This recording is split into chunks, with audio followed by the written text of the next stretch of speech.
अस्सलाम वालेकुम तमाम देखने वालों को। जो लोग पहली दफ़ा देख रहे हैं उनसे रिक्वेस्ट है कि वो चैनल सब्सक्राइब करना ना भूला करें। थंबनेल पे आपने देख लिया होगा मैं किस हवाले से बात कर रहा हूँ। जो लोग फेसबुक पे देख रहे होते हैं वो लोग इसे शेयर करना ना भूला करें। इमरान खान साहब के लिए एक लंबे अरसे बाद अच्छी खबर आई है।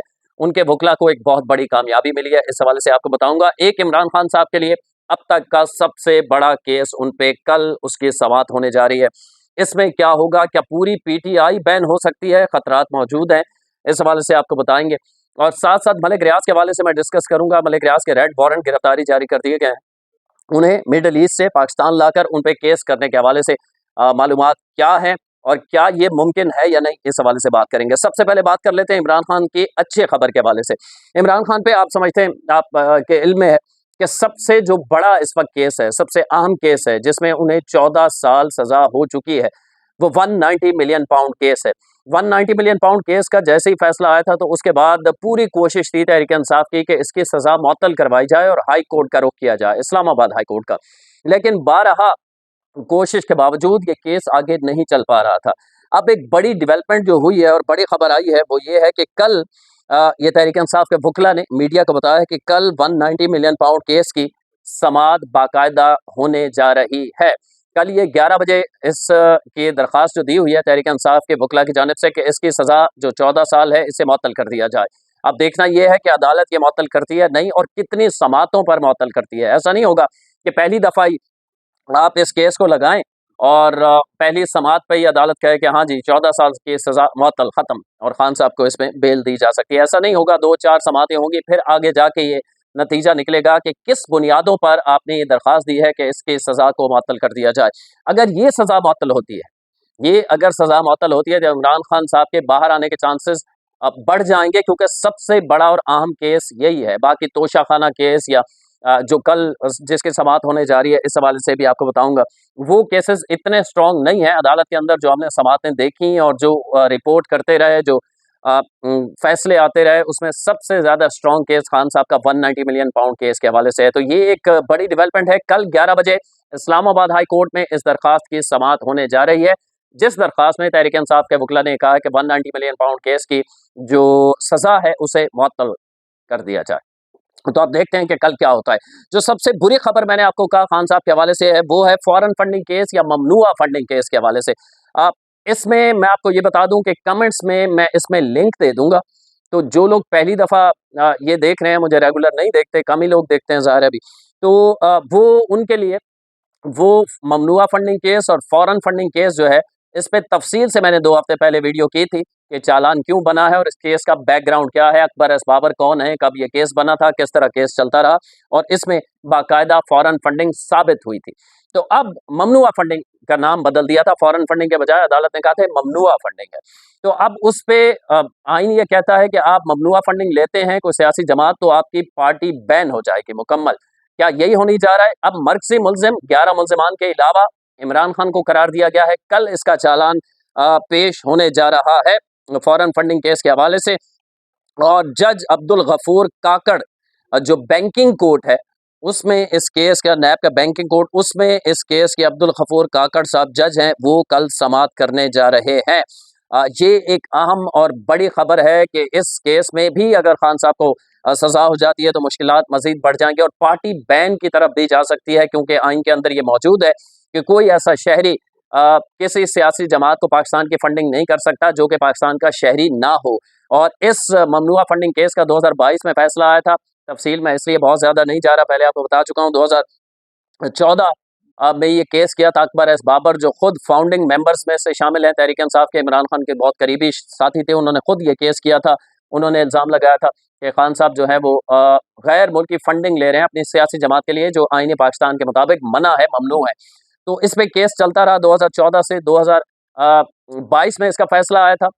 इसमें साबित किया था अदालत ने और नाम भी बताए थे कौन कौन से अकाउंट से कितने कितने केसेस आए, कितने कितने पैसे आए, और 13 अकाउंट तहरीक इंसाफ के ऐसे थे जो खुफिया अकाउंट थे, छुपाए हुए थे, जो सामने आए थे। तो इसमें अब मरकजी मुल्जिम करार दिया गया है इमरान खान को, 11 दीगर मुल्जिमान है और कल इसकी समाअत बैंकिंग कोर्ट में अब्दुल गफूर काकड़ जज के सामने इसकी समाअत होने जा रही है। इसका क्या फैसला होगा? पिछली वीडियो में मैंने आपको तफसील से बताया था कि खान साहब के तिब्बी मुआयना हुआ है। एक चीज़ मैं मिस कर गया था, आपको बता दूं कि कल चूँकि मंगल का रोज़ था, रात को पीर और मंगल की दरमियानी रात जो थी उसमें खान साहब को पेम चलाया गया था 12 बजे। 4 बजे तक उनका चेकअप किया गया, पूरा तिब्बी मुआयना किया गया। चौथी डोज जो उनकी आंख के हवाले से है वो भी उन्हें लगाई गई। उन्हें वापस अडियाला जेल जब ले जाया गया और बताया गया, 5 डॉक्टर्स पर मुश्तमिल जो टीम थी, उन्होंने कहा कि बिल्कुल सब सही है खान साहब। इसके बाद बुशरा बीबी का भी तिब्बी मुआयना हुआ है और दोनों का तिब्बी मुआयना होने के बाद दोनों की जेल के अंदर कल मुलाकात भी करवा दी गई है। ये मैं मिस कर गया था उस वीडियो में आपको बताना। अब आ जाए जी मलिक रियाज के केस के हवाले से जो बड़ी खबर है वो ये है कि रेड वारंट गिरफ्तारी जारी कर दिया गया है चेयरमैन नैब लेफ्टिनेंट जनरल नजीर अहमद जो है उनकी जानिब से। और ये कहा जा रहा है कि खान साहब जो मलिक रियाज साहब हैं और उनके बेटे अली रियाज मलिक, उनको मिडिल ईस्ट से गिरफ्तार करके वापस लाया जाएगा और वापस लाने के बाद उनको 190 मिलियन पाउंड में, आप बता आपके इल्म में है, मैं खान साहब के हवाले से अभी जिस केस की बात कर रहा था इसमें मलिक रियाज और उनके बेटे इश्तिहारी करार दिए जा चुके हैं, क्योंकि जो 190 मिलियन पाउंड केस की जो बैरून मुल्क पाकिस्तानी रकम, गैर कानूनी रकम मलिक रियाज की पकड़ी गई थी, उसे खान साहब ने मलिक रियाज से मिल के वो मलिक रियाज के जुर्माना अकाउंट में जमा करा दी थी और उसके बदले खान साहब ने वो ट्रस्ट लिया था, उसकी ज़मीन ली थी, उस पर बिल्डिंग बनाना, वो सारा कुछ मलिक रियाज ने किया था। उसकी डिटेल में अब जाना मुनासिब नहीं है, आप सब जानते हैं।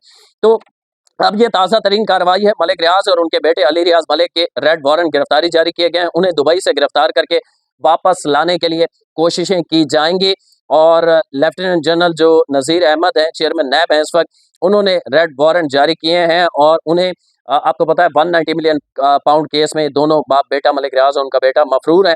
मुत्तहदा अरब अमारात से राब्ता भी कर लिया गया है। मलिक रियाज को गिरफ्तार करके मुत्तहदा अरब अमारात से ये डिमांड की गई है कि आप मलिक रियाज को गिरफ्तार करके और उन्हें वापस पाकिस्तान के हवाले करें। अब मैं इस पे जो अब तक कार्रवाई की गई है 2025 में, मैं आपको ये भी बता दूं कि मलिक रियाज और उनके बेटे का पाकिस्तानी पासपोर्ट भी मनसूख कर दिया गया था, जिसके बाद वो मिडिल ईस्ट के में मौजूद है। मलिक रियाज पे सिर्फ ये मसला नहीं है कि 190 मिलियन पाउंड केस में तासुर ये जाता है चूंकि वो इमरान खान के खिलाफ गवाही नहीं दे रहे, ऐसा नहीं है। मलिक रियाज ने स्टेट ऑफ पाकिस्तान, रियासत का बहुत पैसा देना है। सिर्फ 460 अरब रुपए तो कराची का जो बहरिया टाउन है इसकी मद में जो सुप्रीम कोर्ट ने फैसला दिया था, साकिब निसार उस वक्त थे, बाबर अहम था, उन्होंने जो फैसला दिया था उसका 30% भी मलिक रियाज ने अभी तक जमा नहीं करवाया। मलिक रियाज ने वादा किया था कि हर सालाना बुनियादों पर वो 4 से 6 साल में ये रकम अदा कर देंगे, लेकिन उन्होंने कुछ भी जमा नहीं करवाया। तो मलिक रियाज जितना यहाँ से कमा के गए हैं वो अपना पैसा बाहर ले गए हैं और उन्होंने मिलिट्री के भी पैसे देने हैं, उन्होंने सुप्रीम कोर्ट के भी पैसे देने हैं, 190 मिलियन पाउंड केस में भी वो मतलूब हैं। लेकिन मैं आपको बता दूं कि एक आम शहरी को, हमने देखा ना माजी में बरतानिया से अल्ताफ हुसैन को वापस ला रहे हैं, फलां को वापस ला रहे हैं, इस किस्म की बातें होती रहती हैं। जो यूट्यूबर्स बैठे हैं वहाँ हर्जा सराई करते हैं पाकिस्तानी रियासत के खिलाफ, उनको वापस ला रहे हैं। शहजाद अकबर की बातें अभी आपने सुनी थी, फिर उसके बाद अब ये मलिक रियाज इनका जिक्र आ गया। जहाँ तक मेरी मालूमात है और जो हमारा तजर्बा है, ऑब्जर्वेशन है, उसके मुताबिक मलिक रियाज जैसा स्ट्रॉन्ग पर्सन और उसका बेटा जो अमीर तरीन लोगों में शुमार होते हैं, उनको मिडल ईस्ट से इस तरह वापस लाना तकरीबन नामुमकिन है। तकरीबन ये प्रेशर टैक्टिक्स हो सकते हैं, ये दबाव डालने की कोशिश हो सकती है, लेकिन मलिक रियाज गो के 190 मिलियन पाउंड केस में उनको, मैं जिस तरह इमरान खान साहब को सजा हुई है, मैं समझता हूँ कि वो भी उतने ही गिल्टी हैं।